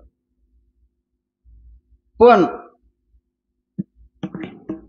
हा आलेत बघा सुतार महाराज, त्यांच्या घरी संत भोजन होतं, नावाचंही सांगतो म्हणजे लक्षात येईल. त्या माणसानं काय केलं? त्या माणसाच्या मोबाईल मध्ये सगळ्यांचे मोबाईल नंबर नाहीत का? आहेत. एवढा असून सुद्धा स्वतःच्या गाडीवर बसून प्रत्येकाच्या घरात जाऊन, महाराज आहेत का घरात? घरात येऊन 2 दिवसानंतर आमच्या घरामध्ये संत भोजन आहे आणि तुम्ही सगळे संत भोजनासाठी आणि भजनासाठी यावं लागतं. एक सुद्धा माणूस त्यांनी सांगितलेला एक सुद्धा माणूस पाठीमागे राहिला असं झालं नाही. कशासाठी सांगितलं? जी गोष्ट आपल्याला मिळवायची आहे, जी गोष्ट आपल्याला साध्य करायची आहे, ती गोष्ट साध्य करण्यासाठी त्या इच्छित स्थळी आपल्याला स्वतः जावं लागतं. म्हणजे ब्रह्मदेवाला भगवान श्री विष्णूंना प्रार्थना करायची आहे की आता देवा, पृथ्वीवर पाप वाढलंय, तुम्ही आता अवतार घ्या. ही गोष्ट ब्रह्मदेवांना तिथं बसून सांगता येत होती की नाही? सत्य लोकांमध्ये बसून सांगता येत होती. पण ब्रह्मदेव तिथून एवढं धावपळ करीत समुद्राजवळ आले. का आले? याचं कारण हे आहे. तिथं आले आणि ब्रह्मदेव म्हणाले की देवा, आता तुम्ही जागे व्हा, पृथ्वीवर पाप वाढलंय आणि तुम्हाला आता अवतार घ्यायला पाहिजे. म्हणून भगवंत लगेच तयार झाले, कारण का भगवंतांना सुद्धा माहिती होतं की वेळ झालाय आता अवतार घ्यायला पाहिजे. म्हणून भगवंतांनी अवतार घ्यायचं निश्चित केलं. धर्म रक्षावया अवतार घेसी, आपुल्या पाळीसी भक्तजना, अंब ऋषीसाठी जन्म तोसी यले, दुष्ट निर्दाळिले किती एक. धावती सुंदर गोड अशी मधली चाल म्हणा, धावती म्हणा, पुढे बोलायला वेळ नाही.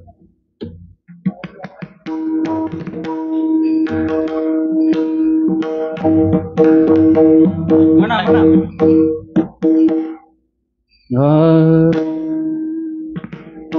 धर्म रक्षावया अवतार घेसी, धर्म रक्षावया अवतार घेसी, धर्म रक्षावया खाली बसा, खाली बसा. धर्म रक्षावया अवतार घेसी, धर्म रक्षावया अवतार घेसी, धर्म रक्षावया अवतार घेसी, धर्म रक्षावया अवतार घेसी, धर्म रक्षावया अवतार घेसी, आपुल्या पाळीसी भक्त जना, आपुल्या पाळीसी भक्त जना, अंबरुषा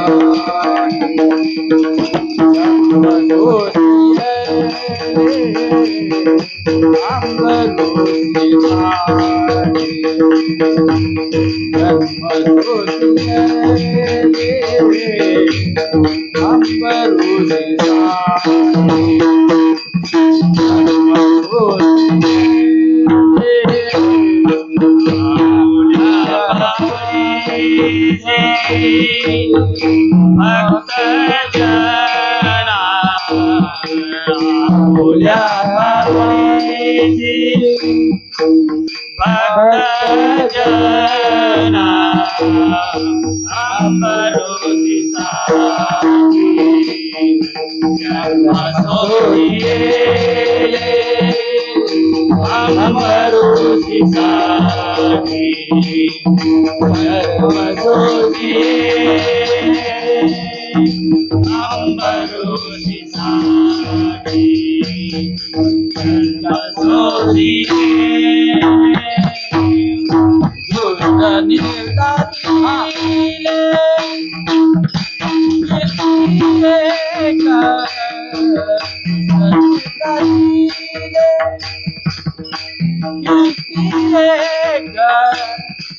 दुष्ट निर्दारिले दुष्ट निर्धारिले दुष्ट निर्धारिले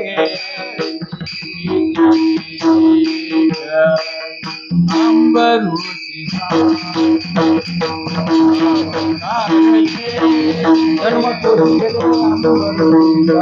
जन्म सोसी यले,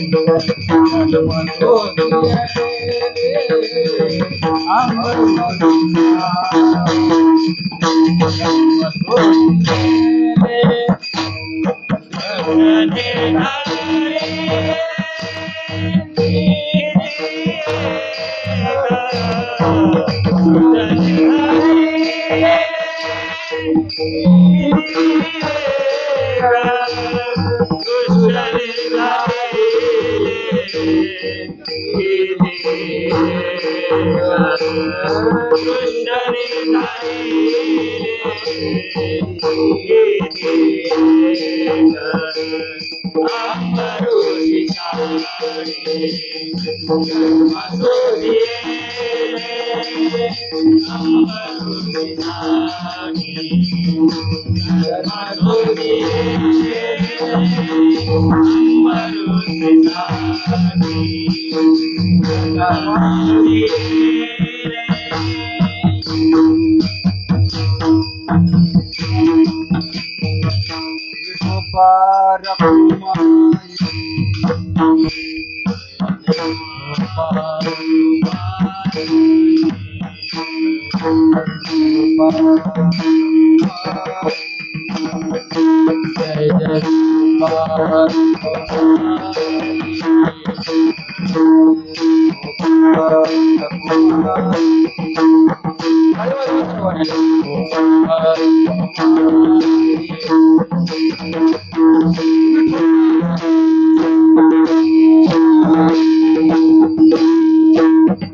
म्हणा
आता मथुरेत चला, 5 मिनिटासाठी मथुरेत चला.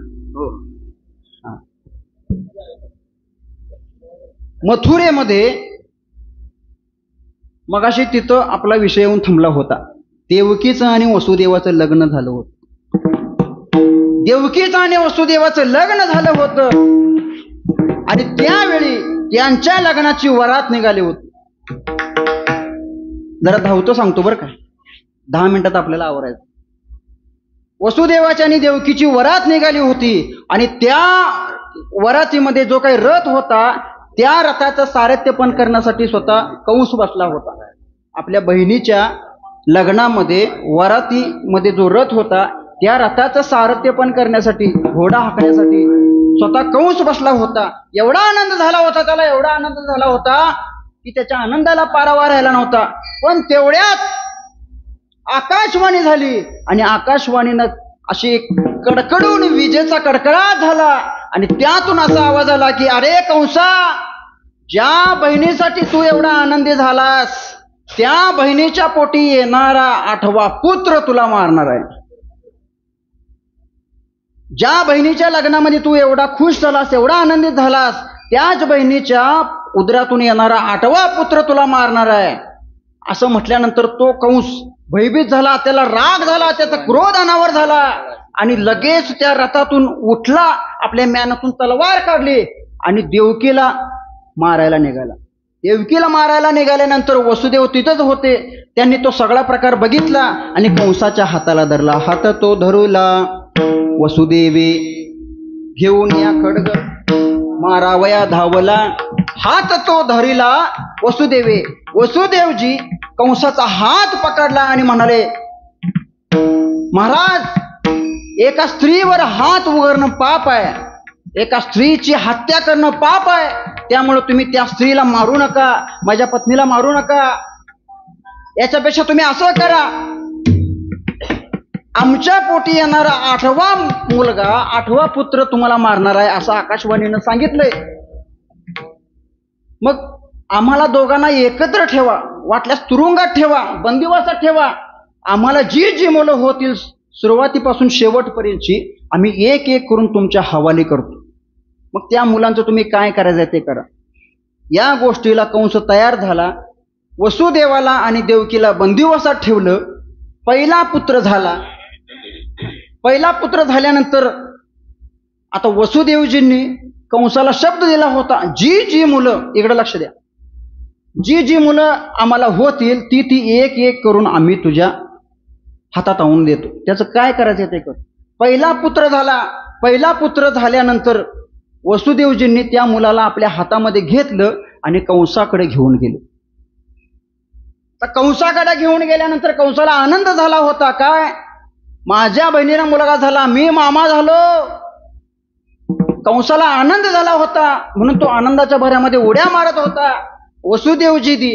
वसुदेवजी त्या पहिल्या मुलाला घेऊन ज्यावेळी कंसाजवळ गेले त्यावेळी कंस म्हणाला, भाऊजी, मला मारणारा 8वा आहे, हा तर पहिला आहे, याला तुम्ही घेऊन जा, याला तुम्ही घेऊन जा. घेऊन जा म्हटल्यानंतर वसुदेवजी त्या पहिल्या मुलाला घेऊन तुरुंगवासामध्ये येत असताना त्याच वेळी तिथं नारद मुनी प्रगट झाले. ही बातमी नारद महर्षींना कळाली आणि अशा सगळ्या बातम्या नारद महर्षींना कळतात आणि अशा बातम्या ज्यांना कळतात त्यांनाच नारद महर्षी म्हणतात. अशा बातम्या ज्यांना कळतात त्यांनाच नारद महर्षी म्हणतात. नारद मुनी तिथे आले आणि म्हणाले, महाराज, कंस महाराज, तुम्ही तर या पूर्ण मथुरा नगरी राजाचे राजे आहात, तुम्हाला राज्य टिकवायचं असेल तर या बाळाची तुम्हाला हत्या करावी लागेल. कंस म्हणाला, नारदजी, हे तुम्ही मला काय सांगताय, तुम्ही मला हे पाप करायला सांगताय. नारदजी म्हणाले, कंस महाराज, आकाशवाणीनं सांगितलंय की देवकीच्या पोटी येणारी 8वी संतान तुमच्या नाशाला कारणीभूत ठरणार आहे. कंस सुद्धा तीच म्हणाला, 8वा मुलगा मला मारणार आहे, हा तर पहिला आहे, मग याला सोडून देऊया तसंच. पण नारदजी म्हणाले, कंस महाराज, तुम्ही कुठल्या बाजूनं विचार केला ते मला माहिती नाही, तुम्ही गणित शिकलाय काय नाही हे मला माहिती नाही, पण मला जे कळते ते मी तुम्हाला सांगतो. फुलं घ्या पण इकडे लक्ष द्या.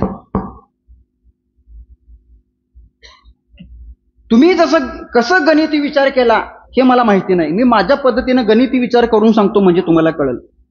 तुम्ही कसं विचार केला, 8वा मारणार आहे, मग तुम्ही पहिल्या नंबर पासून 8 नंबर पर्यंत मोजत गेला. 1 2 3 4 5 6 7 आणि 8 नंबरचा पुत्र तुम्हाला मारणार आहे, मग तुम्ही त्याची वाट बघत बसलाय. पण माझा अंदाज असा आहे, तुम्ही सुरुवातीपासून शेवटपर्यंत मोजत गेला, पण माझा अंदाज असा आहे, हा पहिलाच 8वा असू नये कशावर, शेवटून मोजत या. 1 8 7 6 5 4 3 2 1 पहिलाच 8वा असू शकतो, ठेवू नका, याला मारून टाका.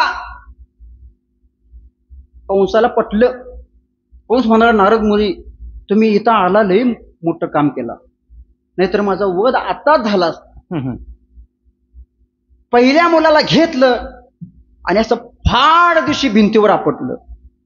एखाद्या भाताचा मुटका घेऊन आपण भिंतीवर आपटल्यानंतर कशी भाताची शिंतोडं पसरतात का नाही, तशी त्या बाळाचं डोकं भिंतीवर आपटून कवटी फुटली आणि रक्ताचे शिंतोडे सगळे भिंतीवर उडाले. असे कर 1 2 3 4 असं करत करत 6 मुलं त्या कंसानं या दोघांची मारली. 6 मुलं मारली. आता ही 6 मुलं कोण होती याचं पण चिंतन वेगळं आहे. तो विषय आपल्याला सांगत गेलं तर पुढे वेळ होईल. 6 मुलं मारली आणि 6 मुलं मारल्यानंतर 7व्या त्यावेळी भगवंतांनी तिथं सांगितलं, कुठं? समुद्रामध्ये शेषावर बसल्यानंतर भगवंतांनी सांगितलं. कुणाला? शेषाला सांगितलं की शेषा चला आता आपल्याला अवतार घ्यायचा आहे. शेष म्हणाला, देवा गेल्या अवतारामध्ये माझी तुम्ही एवढी धावपळ केलाय, तुमच्यासाठी मला 14 वर्ष वनवास भोगावा लागला राम अवतारामध्ये. शेष म्हणजे कोण होते? लक्ष्मणजी. शेषाचा अवतार म्हणजे लक्ष्मण भैयाचा अवतार. मग त्या रामाच्या अवतारामध्ये मला तुम्ही माझा काहीही कशातही मन लागू दिलं नाही. माझी काहीही चूक नसताना मला 14 वर्षाचा वनवास भोगावा लागला. मला वनवास भोगावा लागला खरा. आता खरा वनवास कुणाला होता हो? रामप्रभू चंद्रांना होता काय लक्ष्मण भैयाला होता? लक्ष्मण भैयांना होता. का? जवळ बायको नव्हती. लक्ष्मण भैया म्हणाले, हा देवा तुम्ही तुमच्या बरोबर तुमच्या बायकोला घेऊन गेला, तुम्ही गुलू गुलू गुलू गुलू गोड बोलत बसत होता, इथं माझ्या छातीत जळजळत होतं. म्हणून तुम्ही तुमच्या बायकोबरोबर अगदी निवांत राहत होता, पण मी माझ्या बायकोला सोडून 14 वर्षे राहिलो तुमच्या बरोबर. मला फार कंटाळा आलाय आणि मला काय आता तुम्ही अवतार घ्यायला परत बोलवू नका. त्यावेळी भगवंतांना सांगितलं, शेषा त्यावेळी तू माझा लहान भाऊ होतास म्हणून ते तुला सगळं करावं लागलं. पण देव हुशार होते, चतुर होते. देवाने सांगितलं तू लहान होतास म्हणून माझं ऐकावं लागलं. आता तू माझ्यापेक्षा मोठा होऊन जन्माला ये आणि तू जे जे काही सांगशील ते मी तुझं सगळं ऐकतो. मग मोठा हो, माझा मोठा भाऊ हो. मोठा भाऊ होण्यासाठी तुला माझ्या अगोदर जावं लागल. 6 मुलं कंसानं मारली होती. 7वा हा गर्भ शेषाचा होता. शेषाला सांगितलं काय? तुम्ही सरळ कुठं जायचं? गोकुळामध्ये रोहिणीच्या उदरामध्ये जाऊन तुम्ही राहायचं. 7वा गर्भ इकडं देवकीच्या उदरामध्ये आहे म्हणत अफवा पसरली. पण अशी अफवा नंतर पसरली की तो गर्भ गळीत झाला. तो गर्भ नाहीसा झाला, आपोआप झाला. मायेला सुद्धा सांगितलं, हा तुम्ही काय करा, चला तुम्ही माझ्या अगोदर कौंडण्यपुराला जाऊन राहा. लक्ष्मी माता म्हणाली, देवा तुमच्या अगोदर मला जायला सांगताय आणि तुम्ही दुसरीकडेच कुठं निघून गेला तर? नाही नाही नाही म्हटली, माझ्यावर विश्वास ठेव. पुढं तुझं आणि माझं लग्न होणार आहे, त्यासाठी पहिला तुला जावं लागल. इकडे लक्ष्मण भैयाला सांगितलं. लक्ष्मण भैयाने आणि आदिमायेला सांगितलं काय, तुम्ही 7वा गर्भ जो आहे तो 7वा गर्भ यशोदेच्या पोटामध्ये जाऊन राहील. कुणाला सांगितलं? आदिमाया शक्तीला सांगितलं. आदिमाया शक्ती म्हणाली, नाही नाही मी असं कसं करीन? त्यावेळी भगवान परमात्म्याने आदिमायेला सांगितलं, जर तुम्ही माझं ऐकाल की मी आता जा म्हटलं तर तुम्ही गेला तर पुढे भविष्यात तुमची आदिमाया शक्ती म्हणून पूजा होईल. आदिमाया शक्ती म्हणून तुमची पूजा होईल. बरं आता काहीतरी पुढे भविष्यात चांगलं आहे म्हणून आता जर काही आपण आमिष दाखवलं तर ती एखादी गोष्ट करायला माणूस तयार हो. तशी ती माया तयार झाली. ती माया कुठं गेली? गोकुळामध्ये यशोदेच्या उदरामध्ये जाऊन राहिली. आणि 7वा जो गर्भ आहे त्या आदिमायेने उचलला देवकीच्या गर्भातून आणि रोहिणीच्या गर्भामध्ये धारण केला. रोहिणीच्या गर्भामध्ये धारण केला. इकडे गर्भगळी झाला अशी अफवा पसरली. कंसाला सुद्धा वाटलं असं कसं होऊ शकतं, पण काहीतरी कंसाची समजूत काढली आणि कंस सुद्धा हे मानू लागला की काय 7वा गर्भ अदृश्य झाला. आता भगवंताची अवतार घेण्याची वेळ आली. भगवंताने अवतार घेण्याचा महिना सुद्धा निवडला. भगवंताने अवतार घेण्याचा दिवस सुद्धा निवडला. तिथी निवडली. कोणता होता? हा, आता कोणता महिना आहे? श्रावण महिना आहे. तो कोणाचा महिना आहे? दशरथ राजाने ज्याचा वध केला त्याचा हा महिना आहे. दशरथे मारिला तोची होता मास, वर्षा ऋतू असे कृष्ण पक्ष. म्हणजे पाऊस सुद्धा पडत होता. भगवान परमात्मानं ज्यावेळी जन्म घ्यायचं ठरवलं त्यावेळी पाऊस सुद्धा पडत होता. रोहिणी नक्षत्र होतं.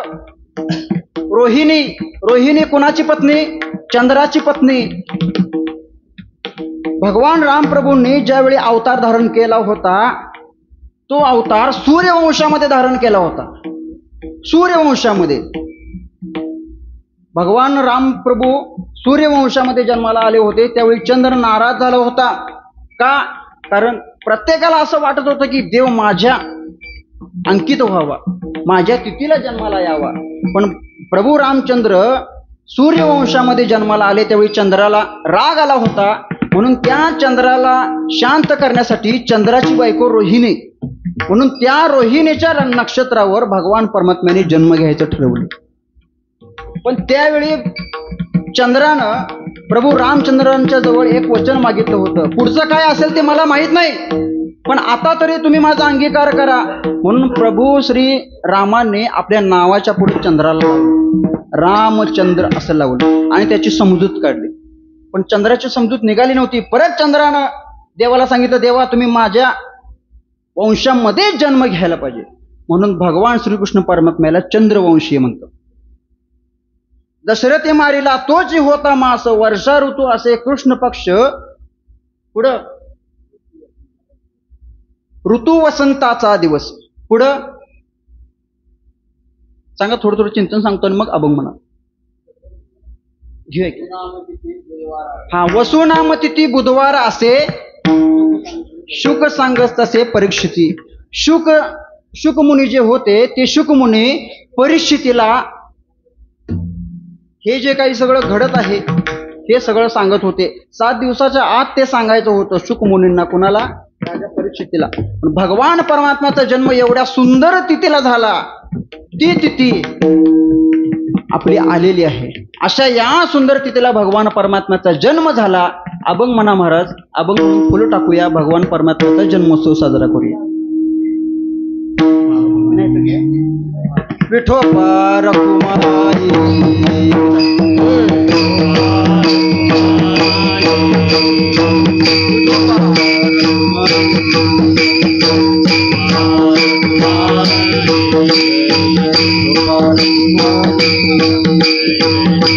कुंडली कबरदा हरी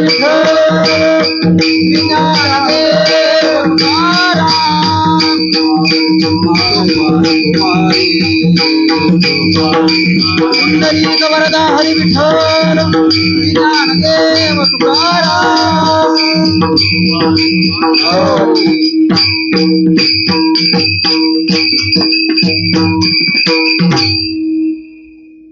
सर्वांनी म्हणा त्यांच्या पाठीमाग.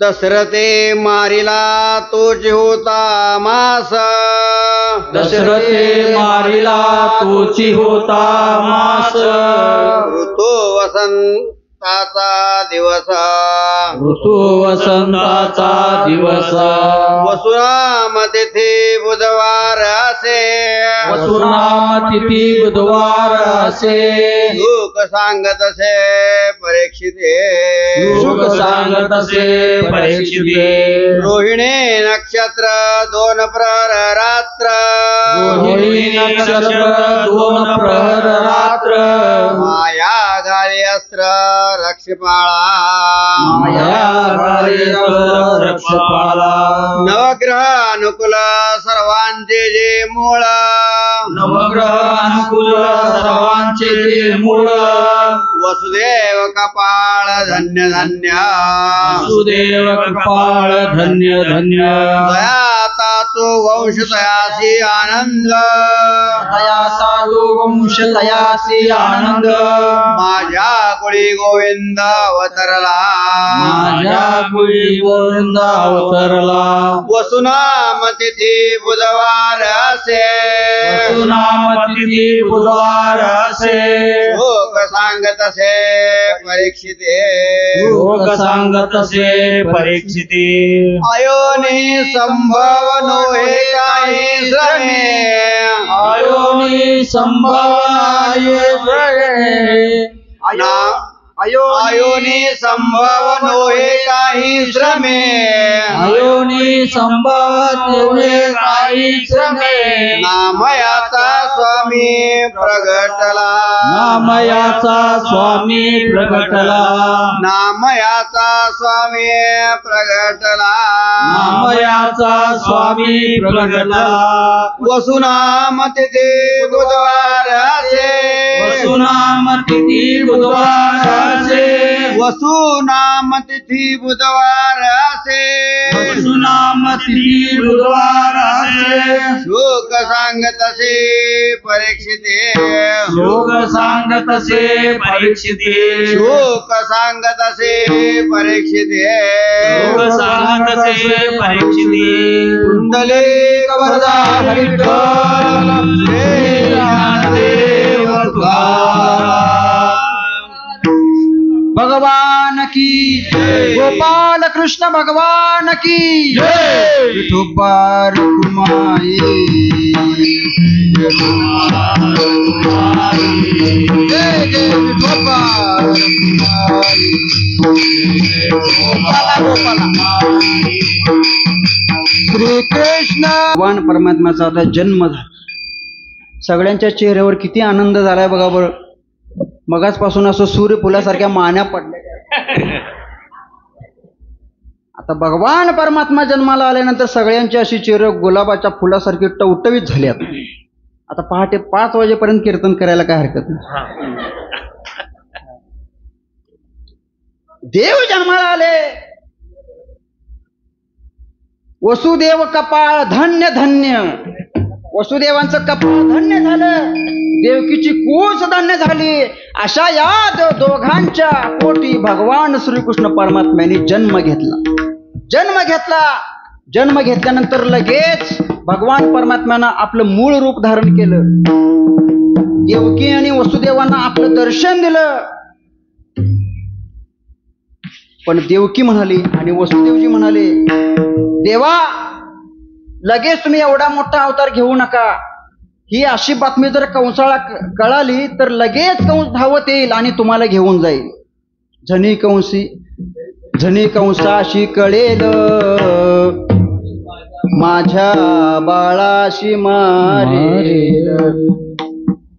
लगेच भगवान परमात्म्याने आपलं मोठं रूप कमी केलं, सूक्ष्म रूप धारण केलं. अगदी नुकताच जन्मलेल्या बाळाप्रमाणे ते सुंदर असं गोंडस रूप दिसू लागलं. आणि त्या रूपाला भुलून ती देवकी या बाळाला सुद्धा कंस घेऊन जाईल म्हणून त्या बाळाला मिठी मारून रडू लागली. पण वसुदेवजी चतुर होते. ते म्हणाले, अगं देवकी, सोडा सोडा मिठी लपवा लपवा जग जेठी. झणी कंसासी कळेल माझ्या बाळासी मारेल. असं म्हटल्यावर भगवान श्रीकृष्ण परमात्म्याने क्षणाचाही विचार न करता लगेचच आपल्या बापाला एक काम सांगितलं. काय सांगितलं? बाबा, मला तुम्ही इथं ठेवू नका, तर कुठं घेऊन चला? नंदाच्या घराला. नंदाच्या घराला मदने तुळा. मदने तुळा.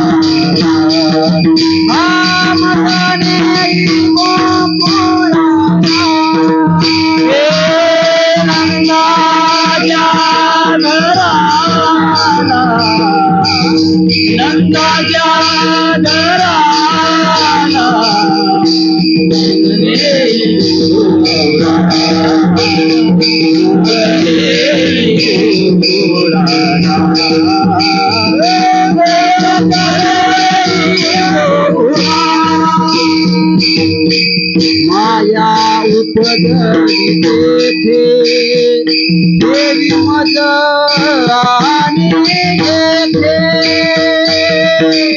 माया उपजली देवी माया उपजली देवी मद आदिने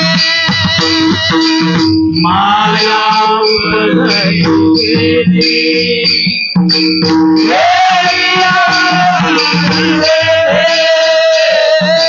नंदाच्या घराला नंदाच्या घराला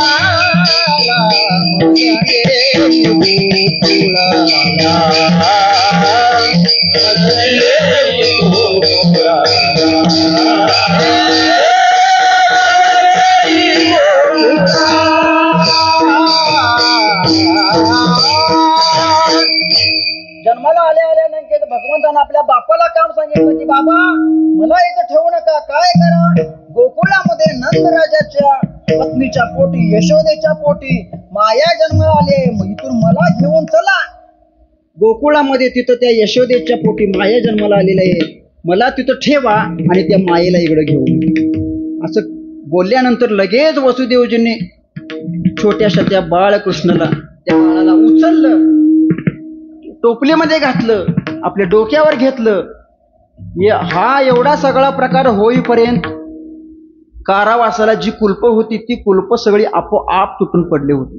कारण का, भगवान परमात्मा येणार आहे म्हटल्यानंतर आपल्या सभोवताली जी जी बंधनं असतात ती बंधनं आपोआप नाहीशी होतात. हा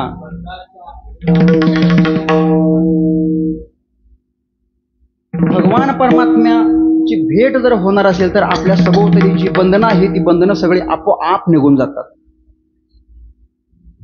पायीची बंधने गळती उचलेला कमळापती, पायीची बंधने गळती. भगवान परमात्म्याला उचलून घेतल्यानंतर हातापायातल्या बेड्या सगळ्या तुटून पडल्या. रामकृष्ण हरी. बेड्या तुटल्या.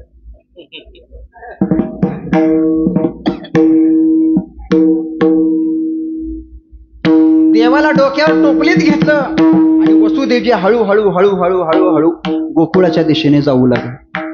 बर मध्ये यमुना नदी होती, पाऊस धो धो धो धो धो पडत होता, यमुनेला पूर आला होता.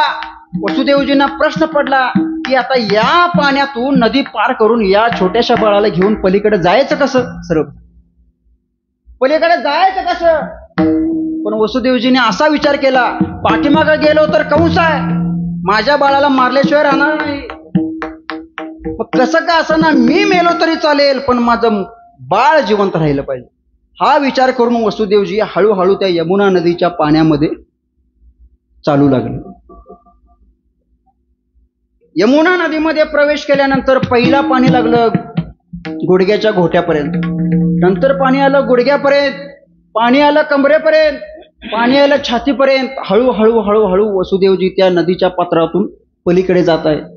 छातीपर्यंत पाणी आलं, गळ्यापर्यंत पाणी आलं, तोंडापर्यंत पाणी आलं, तरी सुद्धा वसुदेवजी थांबायला तयार नाहीत. पण काही जरी केलं, जे लोक अनन्य भावानं देवाला शरण येतात त्यांचं जन्म मरण भगवान परमात्मा आपोआप सोडवतो.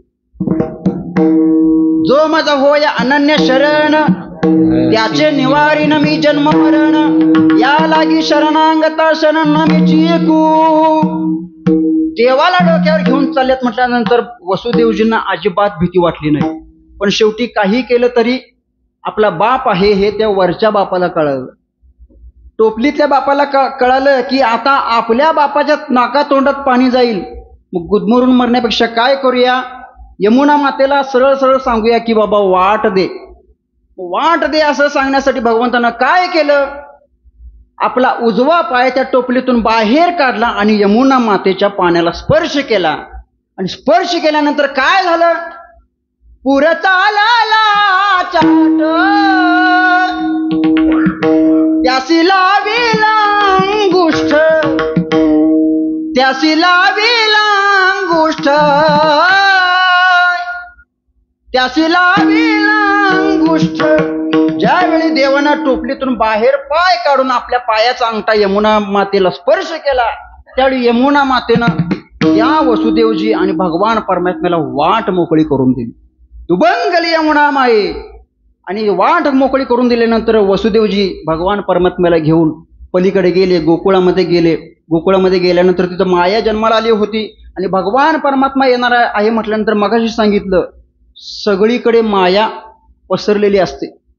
म्हणजे कुणाला कुणाचं देहभान राहत नाही. त्यावेळी तिथं सगळी भयान शांतता पसरली होती. माया जन्माला आली होती. भगवान परमात्म्याला तिथं यशोदेच्या कुशीमध्ये ठेवलं, मायेला टोपलीत घेतलं आणि वसुदेवजी हळूहळू हळूहळू हळू मथुरेमध्ये कारावासात आले. कारावासात आल्यानंतर आतापर्यंत शांत राहिलेली माया टाहो फोडून रडू लागली आणि बाळ रडण्याचा आवाज कुणाला ऐकू गेला? कंसाला ऐकू गेला. कंसाला असं वाटलं आठवा आता जन्माला आलाय. लगेच धावत पळत आला कंस. त्या बाळाला घेतलं, असं हातात घेतलं, गर गर गर गर फिरवलं, खाली आपटणार तोपर्यंत ती माया त्या कंसाच्या हातातून निष्ठून गेली आणि एकच अशा आकाशवाणी झाली, काय? तुझ लागी उभी उपजला माझा आधी. कंसा, तुला मारणारा माझ्या अगोदर गोकुळामध्ये जाऊन पोहोचलाय. आता तू मला मार किंवा न मार काही उपयोग होणार नाही. ही बातमी ज्यावेळी कंसाला कळाली त्यावेळी कंसाच्या अंगामध्ये चळकाप सुटला. कृष्ण गोकुळी जन्मला दुष्टा चळकाप सुटला. होता कृष्णाचा अवतार आनंद करीती घरोघर. आज फक्त देवाचा अवतार झालाय. उद्यापासून कृष्ण भगवान परमात्मा जन्माला आल्यानंतर कोणी कोणी कसा कसा आनंद साजरा केला, त्या भगवान परमात्म्यावर कुणी घाव घातला, कशा कशा अडचणी आल्या, कोणती संकट आली. उद्यापासून जर तुम्ही आज जसं वेळेवर आला तसं उद्यापासून आजचं एका जन्मकाळाचं कीर्तन 9:30 ते 12, 12:30 झालं. पण उद्यापासून बरोबर 7ला म्हणजे 7ला चालू होणार, 9ला म्हणजे बरोबर संपणार. भगवान श्रीकृष्ण परमात्म्याचं सुंदर सुंदर चरित्र वेगवेगळ्या वक्त्यांच्या मुखातून ऐकण्यासाठी तुम्ही सर्वजण वेळेवर यावं हीच तुम्हाला सर्वांना एक नम्र विनंती. धर्म रक्षा वया अवतार घेसी आपुल्या पाळीसी भक्तजना. अंबृषीसाठी जन्म सोसियले दुष्ट निर्दाळिले किती एक. धन्य तुझ कृपा सिंधू म्हणतील आपुला तू बोल साच करी. अंबृषीसाठी जन्म सोसियले दुष्ट निर्दाळिले किती एक. तुका म्हणे तुझ वर्णिती पुराणे होय नारायणे दया सिंधू. अंबऋषीसाठी जन्म सोसियले दुष्ट निर्दाळिले एक. म्हणा